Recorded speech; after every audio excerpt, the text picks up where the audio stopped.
एक दिन तो मैं खुद संसद की दर्शक दीर्घा में था। उस दिन बहस हो रही थी इसी गोरक्षा के प्रश्न पर।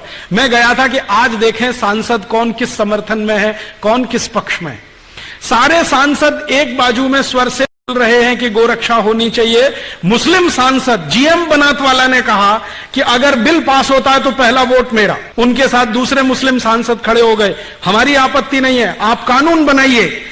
अभी एक महिला खड़ी हो गई, उसका नाम है सुश्री ममता बनर्जी।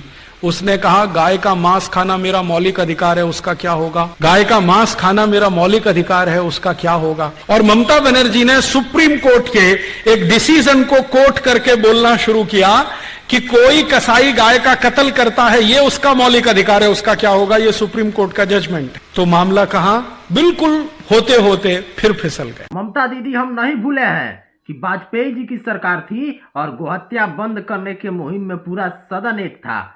सिर्फ आपने विरोध किया था कि मैं गाय का मांस खाती हूं, मेरा क्या होगा। नहीं तो पूरे भारत वर्ष में गोहत्या उसी समय बंद हो गया होता। सिर्फ आपने विरोध किया।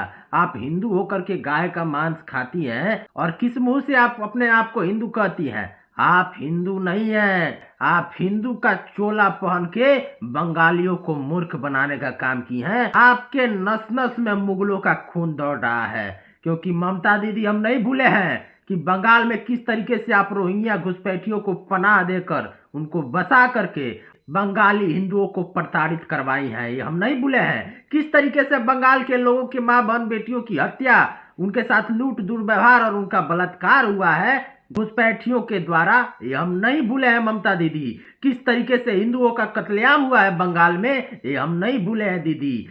और दीदी, प्रशासन के निगरानी में अगर ईमानदारी से चुनाव हुआ बंगाल में तो आप कटोरा लेकर के भीख भी मांगिएगा ना, तब भी आपको कोई वोट देने वाला नहीं है। क्योंकि अब की बार बंगाल की जनता कह रही है दीदी आमी मोदी चाहिए। बंगाल की जनता कह रही है दीदी आमी मोदी चाहिए। और बंगाल में भाजपा की सरकार आएगी दीदी, तो इन सभी रोहिंग्या घुसपैठियों को बंगाल में उल्टा लटकाने का काम करेंगे। जय श्री राम।